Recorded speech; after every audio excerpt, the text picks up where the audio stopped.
Hello good morning. तर दिवस सुरू होते नाही तोपर्यंत अशा पराक्रमाला सुरुवात होते. तर झालं होतं काय सांगते चला. पण त्या अगोदर बघा आमच्या डॉक्टर मॅडम काय औषध देत होत्या.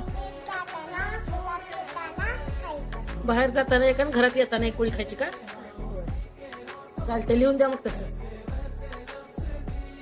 तिच्यासोबत थोडा वेळ खेळून झाल्यावरती मला ना तिच्यासाठी नाश्ता बनवायचा होता म्हणून आम्ही किचनमध्ये आले होते. माझ्या मागे ती आली आणि तिचा किचनचा दरवाजा इतका जोरात तिने ओढून घेतला की तिचं बोट ना त्यामध्ये चेंबलं. त्यानंतर काय तिला इतकं दुःख येत होतं की नाश्ता भरवत होते तेव्हा देखील तिला असं रडायचं होतं, कारण दुखत देखील असणार भरपूर आणि असे पराक्रम आमचे ना रोजच चालू असतात काय ना काय. त्यानंतर रात्रीच्या जेवणामध्ये आज मी बनवत होते व्हेज मराठ्याची भाजी. तर म्हणलं अगोदर भाजी मी ट्राय करते आणि नेक्स्ट व्हिडिओमध्ये ना छान झाली तर पक्का रेसिपी शेअर करते. भाजी तर एकदम टेस्टी झाली होती. तर नेक्स्ट टाइम कधी बनवेल ना तुमच्याबरोबर नक्की मी रेसिपी शेअर करेन. त्यानंतर ना भाजी तर करून घेतली, स्वयंपाक कुकर वगैरे बनवून घेतला आणि त्यानंतर ना चपात्या लाटायच्या होत्या, चपात्या वगैरे लाटून घेतल्या आणि छान असं रात्रीचं जेवण केलं. तर तुम्हाला आजचा व्हिडिओ कसा वाटला मला नक्कीच कमेंट करून सांगा.